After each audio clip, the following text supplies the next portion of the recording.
নমস্কার বন্ধুরা, ঐশীস কিচেনে সবাইকে জানাই স্বাগত। আজ আমি একটা নতুন রেসিপি নিয়ে চলে এসেছি। আজ আমি দেখাবো সুজি দিয়ে আপ্পাম, আর সঙ্গে থাকবে নারকেল চাটনি।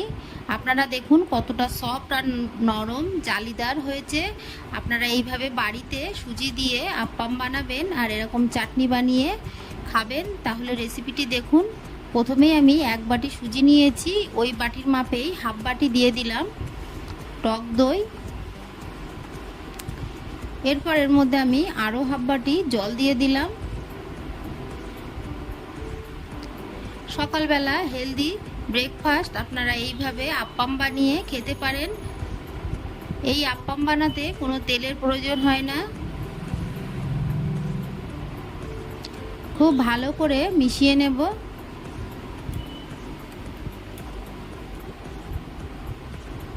দিয়ে দিলাম স্বাদ অনুযায়ী লবণ,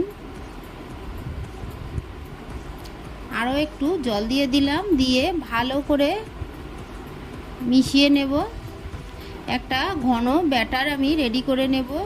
এর মধ্যে কোনো দলা অংশ যাতে না থাকে সেটা ভালো করে দেখে ব্যাটারটাকে গুলতে হবে।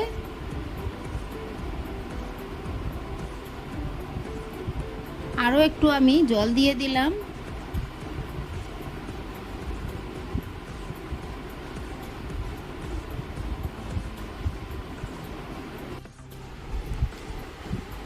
বেশ কিছুক্ষণ এইভাবে করে নিয়ে 10 মিনিট আমি রেস্টে রেখেছিলাম। 10 মিনিট পর দেখুন এর মধ্যে দিয়ে দিলাম একটা ইনো, এক প্যাকেট ইনো আমি দিয়ে দিলাম। অল্প একটু জল দিয়ে ভালো করে মিশিয়ে নেব। আপনারা চাইলে ইনোর বদলে খাবার সোডাও দিতে পারেন, তবে সেটা খুবই অল্প দেবেন। দিয়ে ভালো করে ব্যাটারটাকে আমি ইনোর সঙ্গে মিশিয়ে নিলাম।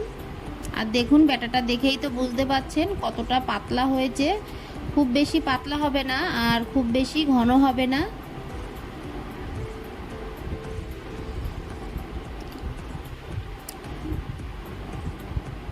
ব্যাটারটাকে আমি রেডি করে নিলাম।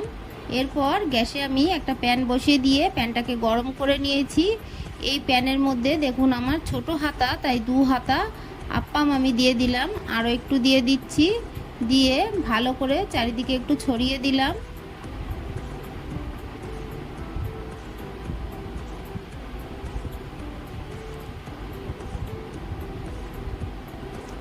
এইভাবে মিডিয়াম ফ্লেমে আমি কিছুক্ষণ রেখে দেব।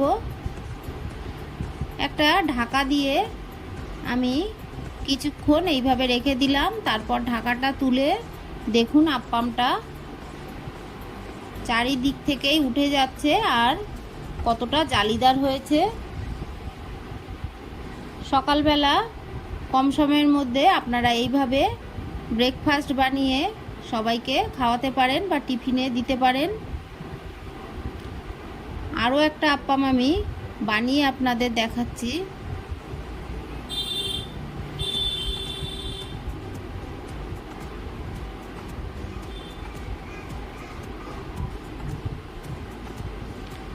আবারও ঢাকা দিয়ে কয়েক মিনিট রেখে দেব। কয়েক মিনিট পর ঢাকাটা তুলে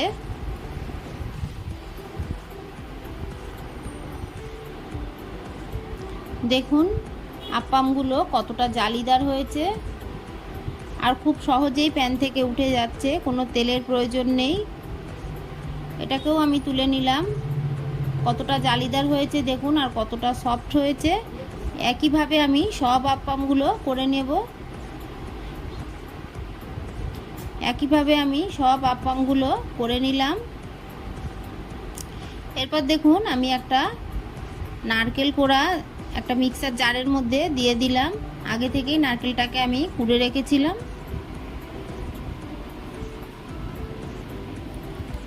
নারকেল কোড়ার মধ্যে দিয়ে দেব কুচানো আদা, দিয়ে দেব কাঁচা লঙ্কা। ঝালটা তেমন এই লঙ্কাটাই নেই, তাই একটু বেশি দিলাম। আপনাদের বেশি ঝাল লঙ্কা হলে 2টো দেবেন। দিয়ে দিলাম ভেজে রাখা ছোলার ডাল, দিয়ে দিলাম ভেজে রাখা বাদাম। এরপর এর মধ্যে দিয়ে দেব টক দই,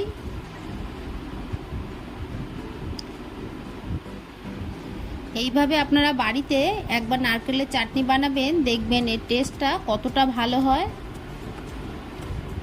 1 প্যাকেট টক দই আমি সবটা দিয়ে দিলাম। এরপর দিয়ে দেবো স্বাদ অনুযায়ী লবণ, দিয়ে দেবো স্বাদ অনুযায়ী চিনি, দিয়ে মিক্সিতে পেস্ট করে নেব।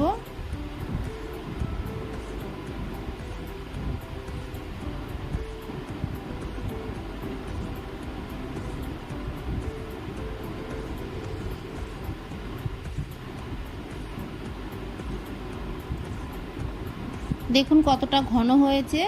এরকম ঘনই নারকেলের চাটনি রাখতে হয়, তবে আপনারা পাতলা করতে চাইলে এর মধ্যে একটু জল মিশিয়ে নেবেন। এরপর তড়কা দেব। গ্যাসে কড়া বসিয়ে দিয়ে দিলাম সাদা তেল, এর মধ্যে দিয়ে দিলাম কালো সর্ষে। ফ্লেমটাকে লো টু মিডিয়ামে রাখবেন, তাহলে সর্ষেটা পুড়ে যাবে না। দিয়ে দিলাম কিছুটা কারি পাতা, দিয়ে দেব 2টো শুকনো লঙ্কা।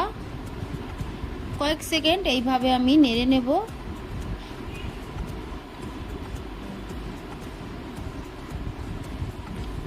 দেখুন ফোড়নটাকে আমি ভেজে নিয়েছি। কারি পাতাগুলো দেখুন সবুজই আছে, এরকমই ভাজবেন। এরপর আমি এই নারকেলের চাটনির মধ্যে তড়কাটা দিয়ে দেব।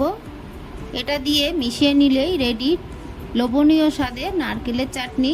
আপনারা বাড়িতে এইভাবে চাটনি আর আপ্পাম বানিয়ে খাবেন, দেখবেন আর কোনো তরকারি বা অন্য কিছুর প্রয়োজন হবে না। এটা দিয়েই আপনারা ভালোভাবে টিফিন করতে পারবেন।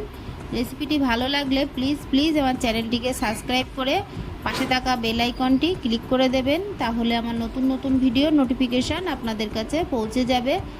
রেসিপিটি ভালো লাগলে একটা লাইক করতে ভুলবেন না। রেসিপিটি কেমন লাগলো আমাকে কমেন্ট করে জানাবেন। ভালো থাকবেন, সুস্থ থাকবেন। আবার দেখা হবে পরের ভিডিওয়। দেখুন আপ্পামগুলো আমি কত সহজেই ভাজ করে নিচ্ছি।